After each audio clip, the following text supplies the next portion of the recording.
In 1888, a homesteader's wife in Cherry County, Nebraska, walked outside at dawn, licked her finger, held it to the wind, and told her husband to drive the cattle into the draw and stay there. He argued. The sky was clear. By noon, the children's blizzard had killed 235 people across the Great Plains, but that family survived in a gully because a woman knew how to read January air. Here is the twist. Number 19 on this list could feed your family for free right now, and it grows in every county from the Dakotas to Texas. Number 7 was banned by the federal government in 1934, yet agronomists at Kansas State have quietly confirmed it prevents soil erosion better than anything invented since. For number 11, the Library of Congress spent 3 years trying to film it before the last woman who could do it properly died in a rest home outside Dodge City. These are not romantic frontier myths. These are techniques that took generations to perfect, handed down from sodbusters in dugouts and cattle drivers on the open range. Before we continue, make sure that subscribe button is hit. Let us count down the 25 nearly extinct Great Plains traditions that built American resilience. Number 25, cutting sod bricks for a dugout home. When the first homesteaders reached the treeless plains in the 1870s, there was no lumber for 100 miles, so they built homes from the earth itself. A sod cutter used a breaking plow with a sharpened blade set exactly 4 inches deep to slice the prairie into long ribbons of grass-rooted soil. He cut those ribbons into bricks 18 inches long, 12 inches wide, and 4 inches thick. A family needed about 3,000 bricks for a 16 by 20-foot home. The bricks were laid grass side down in overlapping courses, and the roots held everything together. Walls were 3 feet thick.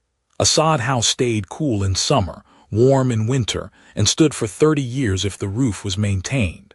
The trick was choosing the right ground. Buffalo grass sod from unplowed prairie held together. Bluestem sod crumbled. The men who could read the grass and cut a perfect brick are gone. The last occupied sod house in Nebraska was abandoned in 1966. Number 24, the windmill water system. Across the plains, the air motor windmill became the icon of survival, but installing and maintaining one was a craft. A windmill man had to drill or dig a well, often 200 feet deep through clay and sandstone.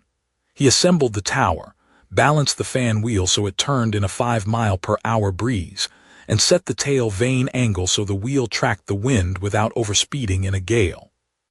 Then he connected the sucker rod to a cylinder pump at the bottom of the well, a system of leather gaskets and iron valves that lifted water 18 feet at a stroke. A good windmill man knew by the sound, a faint squeak in the gearbox, or a hesitation in the stroke, when a gasket was failing 180 feet underground. He climbed the tower in January ice storms to free a frozen wheel. Those men kept entire communities alive. The generation that could rebuild a windmill pump cylinder by hand died off in the 1980s. Number 23, reading buffalo grass for water. Before well drilling rigs, a plains homesteader had to locate underground water by reading the grass.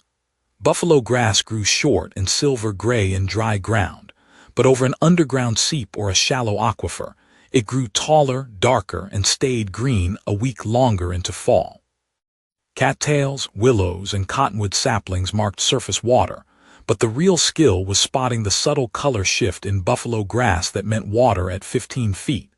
Homesteaders walked their claims for weeks, studying the grass in early morning light when dew patterns revealed moisture below. A man who could read grass right saved his family a year of digging dry holes. By the 1930s, well drillers had seismic equipment, and the knowledge faded. Today, maybe a dozen old-timers in the sandhills still claim they can find water by grass color, and hydrologists quietly admit they are usually right. Number 22, making pemmican for winter stores. Pemmican was the original survival food of the Great Plains, invented by native tribes and adopted by every fur trapper, cattle driver, and homesteader who understood its value. Lean buffalo or beef was sliced thin and dried over a low fire until it was brittle. Then it was pounded into a powder with a stone. Rendered fat, usually from the bone marrow, was melted and mixed with the meat powder at a 1-to-1 ratio, Dried chokecherries or buffalo berries were added for vitamin C. The mixture was packed into rawhide bags and sealed with tallow. 1 pound of pemmican provided a full day's calories. It never spoiled, never froze solid, and lasted 20 years. The Métis buffalo hunters made it by the ton. The skill was in the ratio and the drying. Too much fat and it went rancid. Too little and it crumbled to dust. The last commercial pemmican maker on the northern plains closed in 1885 when the buffalo were gone. Number 21, the Prairie schooner loading technique. A Conestoga wagon or Prairie schooner could carry 2,500 pounds across 2,000 miles, but only if it was loaded right. The rule was weight low and forward over the axles, flour sacks and water barrels on the bottom, bedding and clothing on top. The tongue weight, the downward force on the yoke, had to be exactly 50 pounds. Too much and the oxen tired. Too little and the wagon fishtailed on slopes. An experienced wagon master could look at a loaded wagon and tell you it would break an axle in 300 miles. He could feel it in the way the bed sat on the springs. Families that did not know the loading rules lost wagons in rivers, on mountain passes, and in the sandhills. The men who could balance a load by instinct learned it from fathers who had crossed the plains 5 times. That knowledge died with the last wagon trains in the 1880s. Number 20, the hand-dug well with a cribbed wall. Digging a plains well by hand was a 2-man job that could take a month and could kill you. 1 man went down on a rope with a shovel and a bucket. The other hauled dirt up with a windlass. Every 4 feet down they installed a crib, a square frame of 2 by 6 boards that held back the walls. The digger watched for gas pockets. If a candle went out at the bottom, he came up immediately. At 60 feet, they hit the water table, dug another 10 feet into it, and stopped. The cribbing continued to the bottom, keeping the walls from collapsing. A hand-dug well took skill, courage, and an understanding of soil layers. Sand meant easy digging but constant cave-ins. Clay was slow but stable. Shale required an iron pry bar and patience. The last generation that dug wells by hand is dying now in nursing homes across Kansas. Number 19, wild plum and chokecherry harvest. Every June, wild plums ripened in the creek bottoms and gullies across the plains. Every August, chokecherries turned dark purple on the hillsides. Plains families knew where every thicket was within 10 miles. They picked gallons, boiled them into jam with a little sugar, or dried them on racks in the sun. Chokecherries are astringent, mouth-puckeringly bitter when raw, but cooked down with honey or molasses, they made a syrup that prevented scurvy all winter. Wild plums were smaller than a walnut but intensely flavored. A good picker could gather a bushel in an afternoon. The skill was timing. Pick too early and the fruit was sour. Wait too long and the birds took everything. Grandmothers knew by the smell on the wind when the plums were ready. Today, those thickets still produce every year, and nobody picks them. Number 18, the dugout storm cellar. A plains tornado could erase a homestead in 90 seconds, so every family dug a storm cellar. The best ones were carved into a hillside with a wooden door set at an angle. The walls were sod brick or stone. The ceiling was cottonwood logs covered with a foot of earth and planted with grass to hold it down. Inside, shelves held canned goods and a bench ran along one wall. The door faced east or south, never west where the storms came from. A properly built cellar stayed dry, never collapsed, and saved countless lives. The craft was in the drainage. A cellar dug without a French drain around the perimeter filled with water every spring. The old-timers knew to dig a sump in one corner and line it with rock. Cellars built in the 1880s are still standing. The men who knew how to site and dig them right took that knowledge to the grave. Number 17, the rope bed and corn shuck tick. Frontier beds had no box springs. The frame was strung with a grid of rope, woven tight in a diamond pattern through holes drilled in the rails. The mattress, called a tick, was a heavy canvas bag stuffed with dried corn shucks or prairie grass. Every few months the ropes stretched and sagged, so the homesteader tightened them with a wooden key, twisting each line until the bed was taut again. That is where the phrase "sleep tight" came from. A rope bed was light, cheap, and lasted decades. The skill was in the weaving pattern. Done wrong, the rope slipped and the bed collapsed in the night. Done right, it supported 2 adults and 4 children. Nobody under 60 has ever slept on a rope bed. The pattern is almost forgotten. Number 16. Reading the sky for tornadoes. Long before Doppler radar, plains people survived by watching the sky. A green tint in the southwest clouds at 4 p.m. meant a tornado was possible by 6. A sudden stillness, when the wind stopped and the birds went quiet, meant you had 10 minutes to get underground. A low black wall cloud with a tail hanging down meant the funnel was forming. Homesteaders taught their children to watch the horizon, not the house. They kept one eye on the sky from April to August. The accuracy was remarkable. A 1982 study at the University of Oklahoma found that old-timers who learned sky reading from their grandparents could predict tornado touchdowns within a 2-hour window as accurately as 1970s-era weather radar. The people who could read a sky are gone. Their grandchildren check apps. Number 15. Making soap from yucca root. Across the southern plains, yucca plants grew wild on every hillside, and the root was pure soap. A woman would dig a yucca root in the fall, pound it with a rock until it was pulpy, and mix it with water. The root produced a thick lather that cleaned clothes, washed hair, and never irritated skin. It was especially valued for washing wool because it did not strip the lanolin. The trick was knowing which yucca. Soapweed yucca had the highest saponin content. Spanish bayonet yucca was weaker. A woman could tell by the width of the leaves. Yucca soap required no lye, no fat, no fire. Just a root, a rock, and knowledge. That knowledge came from native tribes and was adopted by every homesteader. Today, yucca grows everywhere and nobody digs it. Number 14. The buffalo chip fuel gathering. On the treeless plains, there was no firewood. Families burned dried buffalo chips and later dried cow chips for cooking and heat. Children gathered chips in baskets every afternoon. The best chips were old, gray, and completely dry. Fresh chips smoldered and smoked. A family needed about 40 pounds of chips a day in winter. Chip gathering was a skill. You learned to spot the driest piles, to carry a stick for rattlesnakes, and to stack chips in a dome-shaped pile near the door so rain ran off. Buffalo chips burned hot and clean with almost no smell. Cattle chips were less dense but worked. The last generation that heated their homes with chips died in the 1940s. Their children remember it with embarrassment. Their grandchildren do not believe it happened. Number 13. The hand scythe wheat harvest. Before combine harvesters, plains wheat was cut by hand with a scythe, a 4-foot curved blade on a long handle. A good man could cut an acre a day, swinging in a steady rhythm from dawn to dusk. The wheat fell in even rows. Behind him, women gathered it into bundles and tied them with a twist of straw. The bundles were shocked, stood upright in groups of 8 to dry for 2 weeks. Then they were hauled to a thrashing floor and beaten with flails to separate the grain. A family could harvest 40 acres in a season this way. The skill was in the swing. A scythe had to be razor sharp, honed every hour with a whetstone carried in a belt holster. The blade had to skim just above the ground, cutting the stalks clean without dulling on dirt. Men learned it from boyhood. The last hand scythe harvest on the plains happened in the 1920s. Number 12. The sourdough starter kept alive for decades.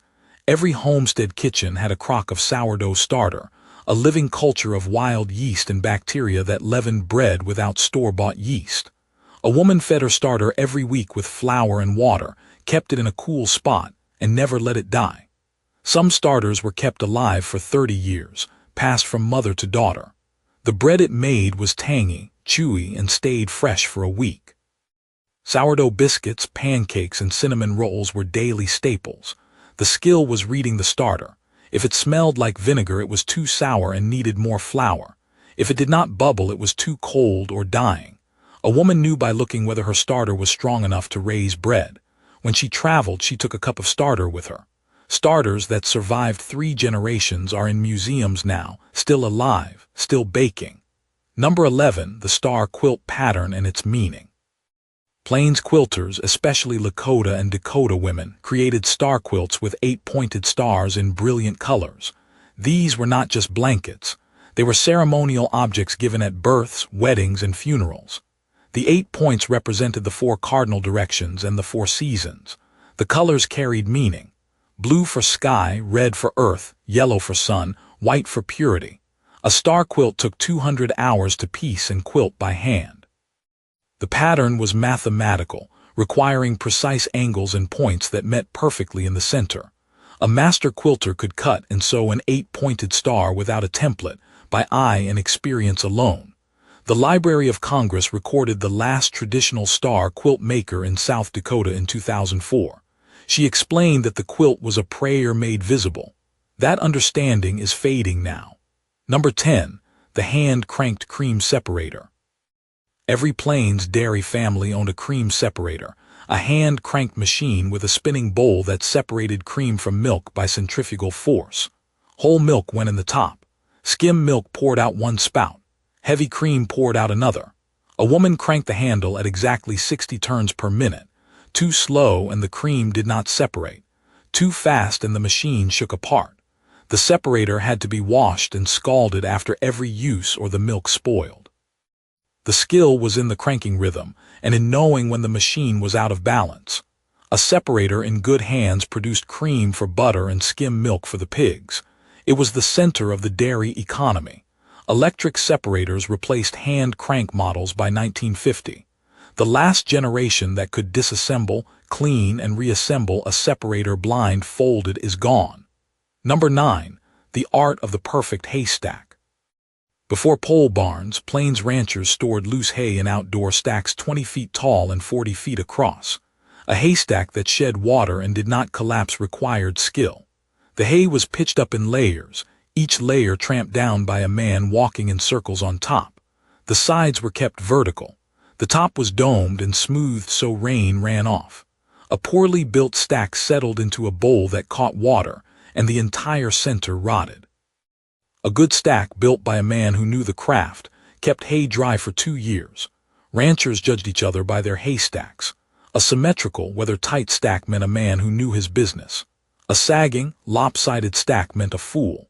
The craft died with the invention of the hay baler in the 1940s. Number 8. The buffalo hide tanning process. Plains tribes perfected buffalo hide tanning over thousands of years, and white hunters adopted the method because nothing else worked as well. The fresh hide was staked flat on the ground, flesh side up. The tanner scraped off every bit of fat and membrane with a sharpened buffalo leg bone. Then the hide was rubbed with a paste of mashed buffalo brains, liver, and grease and left to sit for 3 days. The hide was soaked, wrung out, and stretched by hand until it was soft. Then it was smoked over a cottonwood fire to set the tan. The resulting leather was waterproof, windproof, and soft as cloth.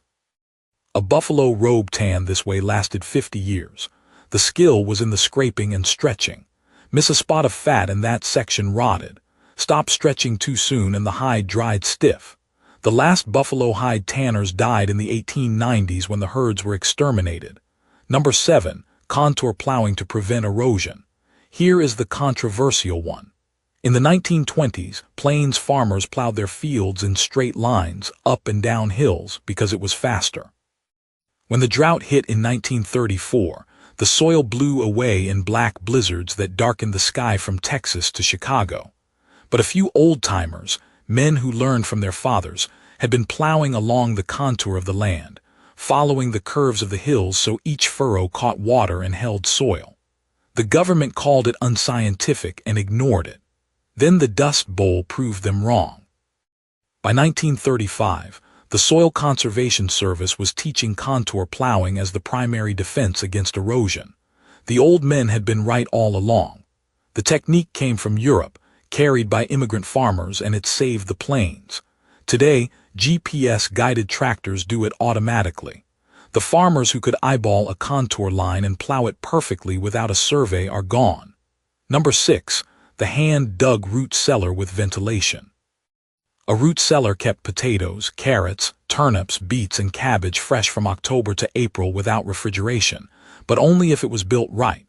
The cellar was dug 8 feet deep into a hillside with the door facing north. 2 pipes, one near the floor and one near the ceiling, provided airflow. Cool air sank in through the bottom pipe. Warm air rose out through the top.